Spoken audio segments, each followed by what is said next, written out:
Hello everyone, চলে আসলাম নতুন দিন নতুন একটা ভ্লগের সাথে। তো আজকের ডেস্টিনেশন বৈদ্যনাথ ধাম।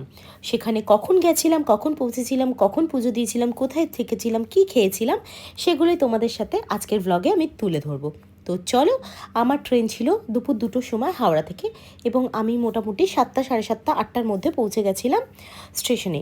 এবং সেখান থেকে নেমে টোটো ধরেছিলাম, এবং আমরা ঘন্টাঘরের সামনেই কিছুটা দূর হোটেল দেবভূমিতে উঠেছিলাম। হোটেলটা ভীষণ সুন্দর, তোমাদের সাথে রুমটা শেয়ার করছি।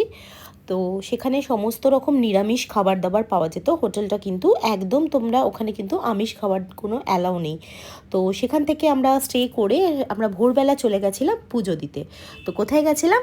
বৈদ্যনাথ ধাম। এবার তোমাদেরকে বৈদ্যনাথ ধামের কিছু আমি ঘটনা বলি। বাবা বৈদ্যনাথ ধাম দ্বাদশ জ্যোতির্লিঙ্গের অন্যতম।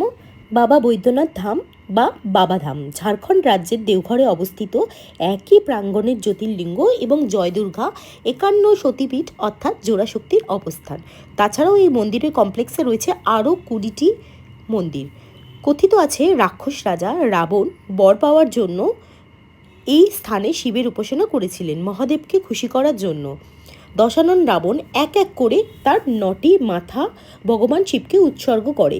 যখন শেষ মাথাটিও কাটতে যান, তখন তিনি খুশি হয়ে তিনি আহত রাবণকে সুস্থ করে শিব অবতীর্ণ হন। যেহেতু তিনি একজন বৈদ্য অর্থাৎ ডাক্তার হিসাবে দর্শন দিয়েছিলেন, তাই সেখান থেকেই মন্দিরের নাম হয়। মন্দিরে পুজো দেওয়ার 2টো রুলস আছে, একটা নর্মাল লাইন, একটা হচ্ছে ভিআইপি লাইন। 300 টাকার ভিআইপি লাইনের টিকিট আমরা কেটেছিলাম, বাট 4 ঘন্টা, সাড়ে 4 ঘন্টা লাইন দিয়ে অবস্থা তো দেখতেই পাচ্ছ। পুজো দিয়েছি এবং আমি পুরো ভিজে গেছি, কারণ হচ্ছে মহাদেবের মাথায় কম, আমার মাথায় জল ঢালা বেশি হয়েছিল।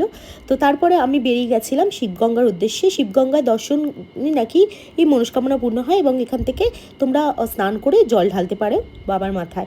এরপরে ওখানে বেস্ট হচ্ছে ছাতুর পরোটা, যেটা না খেলে তোমরা অনেক কিছু মিস করবে।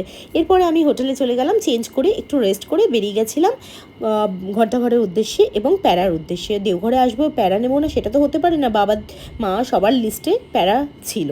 তো আমি চলে গেছিলাম খুঁজে খুঁজে শিবম প্যারা ভান্ডারে, এবং তোমরা সেখানেই যাবে, কারণ ওখানে গরম গরম প্যারা নিজেদের হাতে তৈরি তোমার সামনে করে দেবে।